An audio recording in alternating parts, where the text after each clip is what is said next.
Who are you really? It's probably one of the biggest questions we ever ask ourselves. And you know what? Where we look for the answer can change absolutely everything. In this explainer, we're going to dig into a source that shows the stark contrast between how the world defines our identity and a completely different way of looking at it. Let's dive in. So, let's just kick things off with that question right there. Who defines who you are? Is it your boss, your parents, the number of likes you get on a post? Maybe it's your own wins and losses. This isn't just some deep philosophical thing. It's a question we answer every single day, whether we even realize we're doing it or not. Well, according to the source we're looking at, the world is constantly shouting at us that our value comes from our performance, right? It's about what you can do, how good you look, and how many people like you. And the result of living on that treadmill? It's basically a perfect recipe for an identity crisis. It leaves us feeling this constant pressure, and a lot of the time, just feeling completely lost. To make this a little more real, the source shares these two fascinating and totally true stories about the value we put on our names, on our identity.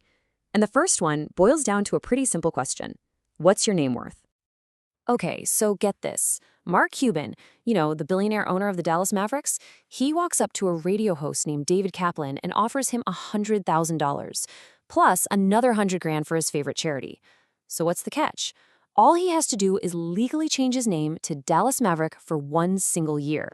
So what do you think Kaplan did? He said no. He turned it all down. His reason? He said, my name is my birthright. His identity, his integrity, his credibility, none of it was for sale. He basically decided his name was worth way more than a giant pile of cash. All right, so our second story is a bit different. This one isn't about someone refusing to sell their identity. Oh no.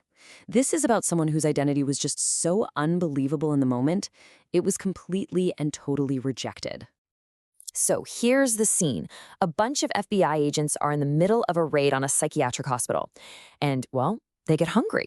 So the agent in charge calls up a local pizza place and says, hello, I would like to order 19 large pizzas and 67 cans of soda. The guy at the pizza shop is, you can imagine, a little skeptical about this huge order. He asks, and where would you like them delivered?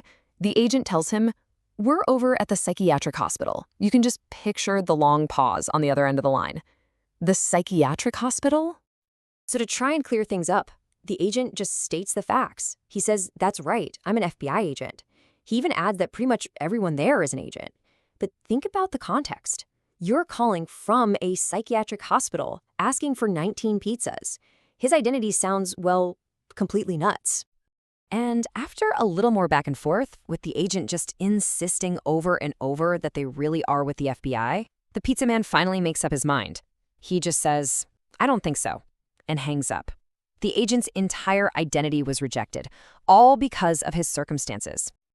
So you see how those two stories just perfectly set up the problem, right? On one hand, our identity is priceless. On the other, it can be super fragile and easily dismissed. So now the source material pivots. It proposes a totally alternative foundation for our identity, one that doesn't depend on what we achieve or what other people happen to believe about us. Now, the absolute core of this different view is this concept of being made in the image of God. So what on earth does that mean? Well, according to the source, it means that every single person is created with this inherent, fundamental value and potential. It's a value you don't have to earn. It's just a built-in part of who you are from the start. The source kind of lays this out like a four-part story. It all starts with creation, where humans were made in this image of God, with a really high position. Then comes what it calls the fall, where that image got damaged and that position was lost. But then God acted to reconcile the world, and now is in the process of restoring that original image in people. So really, it all comes down to this one huge comparison. The world tells you that your identity is based on what you do, your successes, your failures, your constant hustle. But this other perspective, from the source, says your identity is based entirely on what was done for you. It completely flips the script, shifting the foundation from your performance to a gift you receive. Okay, so that sounds good, but what does it actually look like in real life? If your identity is a gift, what changes? Well, the source breaks it down in terms of new rights and new responsibilities that come along with this new family name. So let's start with the rights. The source claims this identity gives you the right to live joyfully without all that constant fear and anxiety. It gives you the right to access God, the king, anytime you want, the right to have a value that's not up for debate, and the right to be seen not just as a follower, but as a child and an heir. And along with those amazing rights come two key responsibilities. The first one is to expand the family name, to share this whole idea with other people.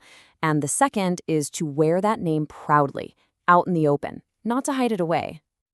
The source uses this really powerful analogy. It says to think of these responsibilities like taking a citizenship oath. It's like you're pledging allegiance. It's a conscious choice to live out the identity and the values of this new family that you now belong to. And all of that brings us to this final, really critical question. What actually changes in your day-to-day life when you stop treating your value as a goal you have to achieve and you start seeing it as a given, something you simply live from? Definitely something to think about.